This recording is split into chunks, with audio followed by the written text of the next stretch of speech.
Welcome to the Little Italy Niagara Show. We're here with George Carlos. How you doing? Thanks for coming on the show. Thank you. And he is a retired state trooper, and he was in charge of, well, in the room with four other guys, and they were in charge of wiretapping and the Mafia Task Force between 64 1964 to 72, 1972. 72, and he's in the process of writing a book called The Room. And we'd like to welcome you to the show. Sam Fruscione, our co-host. We have our usuals, Randy the director, Randy Umbriaco. He's timekeeping 20 minutes. This time, yeah, he's got his book, he's got his watch. And Tony, the amazing Screeco. That's it. And his sound system. Well, I'm glad to have you on. Just some of the stuff that we've gone through and some of the stories that we've had have been just unbelievable.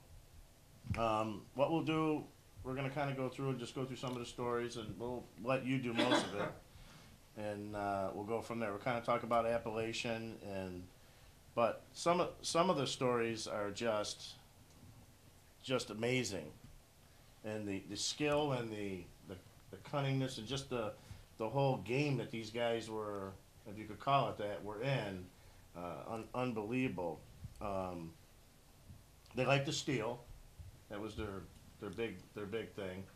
And I'd like to just talk about some of these characters. They all had different names. If you see on this, I don't know if that camera can get it, but on this poster behind us is one that was from Rocket's Little Italy, right on 19th and Pine, and everyone's has a nickname that's on there that was either involved with them or somehow a friend of theirs or in some way, but everyone has a nickname that's on there.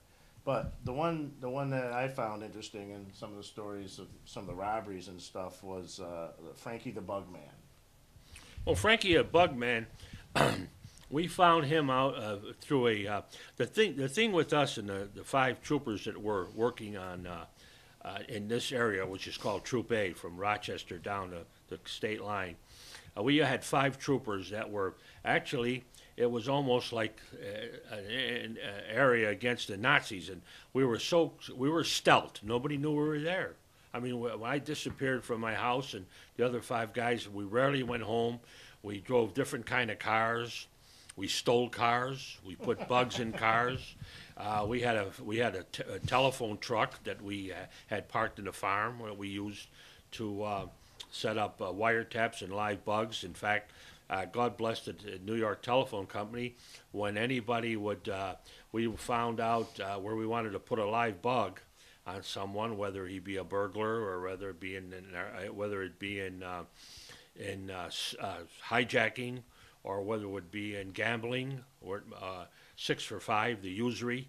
We were very, very lucky. We seemed to say to ourselves that we went from one spot to another. And we did things that made things for us, like that. For instance, we would find out, sometimes we would find out very late about a crime, but we might find out where these proceeds of the crime was. I remember one night, we're down in Buffalo, the couple of the burglars, and by the way, all these burglars that had to work for the family, which eventually Magadino got his money, had different people they were working with. Usually someone that Magadino had jewelry stores. It was a jewelry burglary. If you wanted to steal a hijack, which another business they were in, steal a piece of equipment parked by the telephone company somewhere or by the gas company, that might go to South Africa.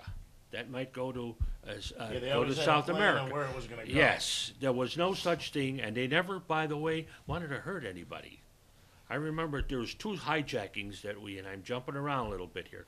There were two hijackings that Tommy Chooch, Gaetano Michelli set up, and they were both coming from. One was a whole truckload of Max Fly golf balls, 10,000 dozen golf balls in the truck. Oh, and the other was, if you can ask your wives about it, we would know about the old Tony permanents, a whole truckload of Tony self-permanents. and they were going to What's hijack that, hair stuff? Yes, for the hair stuff for the women, and they hijacked both of those trucks. But unfortunately, we knew about it, and we knew just about on what road they were coming by, and we knew their plan was to tell the driver get out of the truck and you can call the police an hour later. You better be nice, and they let him go. They never hurt him, but unfortunately, both of them. We set up for the Pennsylvania State Troopers, our buddies, and they caught both trucks. Now, after that happened, Tommy Chooch was put on a carpet.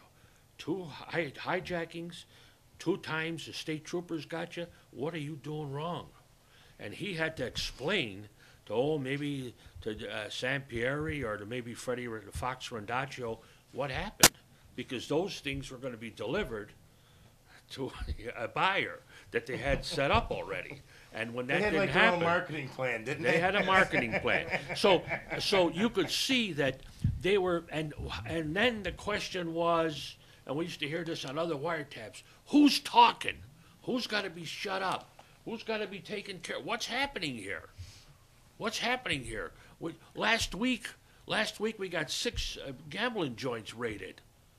What's gonna, the guy in Niagara Falls wants to know what's going on here. So they would get a meeting together. And usually in a meeting together, we would have a live bug.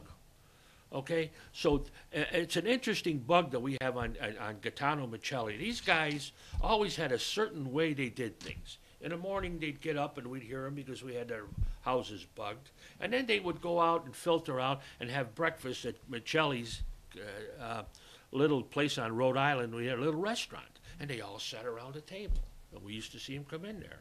And then, after that, at noontime, they'd go to Sanicero's restaurant. And that's where they were. And by 5 o'clock, believe it or not, they all went home like businessmen to their wives and their kids. So they had a system.